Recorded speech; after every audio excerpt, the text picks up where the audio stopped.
Pada bab yang kelima, penulis bawakan tentang beberapa tokoh wanita di Nusantara, yang mana tokoh-tokoh wanita ni diketengahkan ataupun diangkat mereka ni, dimuliakan mereka mendahului orang-orang barat untuk memberikan hak wanita. Kita dapat lihat antaranya, yang pertama sekali, Sultanah Safiatun Tajul Alam Shah. Bila mana ayah kepada suami dia meninggal, suami dia naik menjadi raja, kemudian suami dia pun meninggal dalam peperangan, beliau naik menjadi sultanah. Dan kita dapat lihat wanita diberikan satu tanjak atau satu kedudukan yang sangat tinggi, bukan pada tahun sekarang ni, tapi perkara ini berlaku sekitar tahun 1600 lebih, sekitar 1690 ataupun 1600 lebih yang berlaku peristiwa ini, yang mana kita hanya dengar kemodenan ataupun memberi hak ataupun memberi mandat kepada wanita beberapa tahun sekarang ini, sedangkan wanita telah pun diberi menjadi sultanah atau sultan di zaman awal lagi.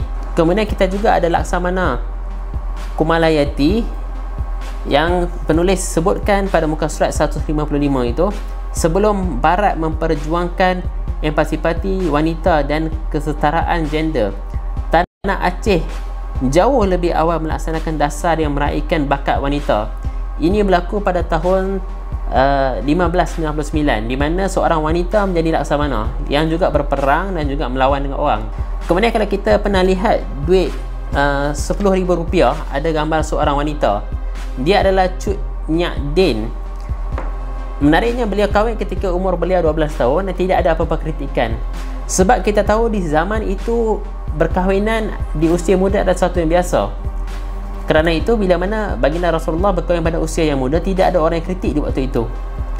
Dan sebenarnya ada satu lagi isu mengenai beliau ni. Gambaran beliau yang dinyatakan pada muka surat 158 tanpa tudung dikritik oleh masyarakat di Aceh, kerana mereka kata gambar sebenar beliau adalah beliau bertudung yang dinyatakan ataupun digambarkan pada muka surat 161 ini. Dan yang terakhir adalah Tunku Fakina. Beliau juga satu orang wanita yang diketengahkan. Dan terakhir sekali, saya suka mengambil quotation daripada penulis ini pada muka surat 164. Dia kata, entah kenapa sejarah seperti ini jarang sekali didendangkan maupun dibincangkan dalam silibus pendidikan. Kita heran mengapa cerita-cerita yang mengangkat wanita ini tidak diceritakan di dalam silibus sejarah kita. Sebab kita juga perlu tahu, dan ini juga akan menjadi sebuah benteng kepada kita untuk melawan arus yang menyatakan orang Nusantara ini menindas wanita. Kemudian ada juga tentang legenda Mahsuri yang boleh baca sendiri dengan mendapatkan buku ini. Cuma saya suka nak sentuh iaitu ketika Sultan Melaka menindas perempuan. Kalau kita masih ingat cerita Nordin Ahmad, ada sebuah cerita, sebuah gambar yang dilakonkan oleh Nordin Ahmad, yang mana kerana sebiji buah dibelah perut isterinya kerana dia makan buah yang dilarang. Maka Sultan tu nak tengok buah yang dimakan tu betul ke tak, dibelah perut isterinya.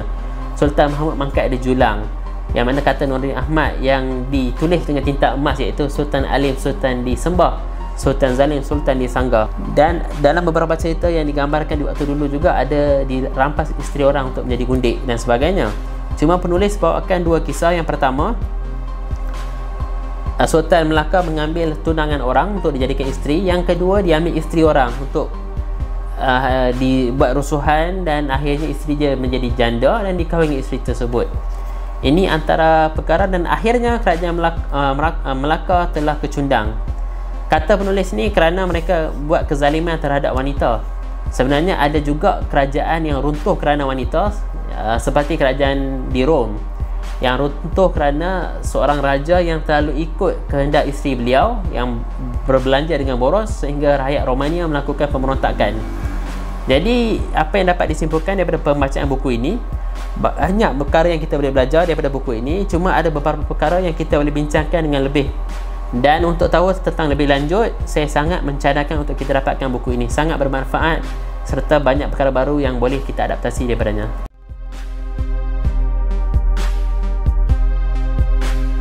So, macam mana? Hampa suka dengan video-video yang hampa tengok dekat dalam page kami? Suka dengan video ni yang hampa tengok ni? So, kalau suka, kalau rasa ada manfaat, tolong like, tolong share, dan tolong panjang-panjangkan lagi kepada semua kawan-kawan, supaya manfaat tu boleh bukan takat apa saja dapat dekat orang lain juga. Dan jangan lupa kami Page Book Surgeon ada YouTube channel, tolong subscribe. boleh follow dekat Twitter, boleh follow juga dekat Instagram. Mudah-mudahan ada manfaat dan hampa tumpang jugalah manfaat yang kami sampaikan tu, insya-Allah. Assalamualaikum warahmatullahi wabarakatuh. Jangan lupa book surgeon, analyze, scrutinize, criticize, insya-Allah.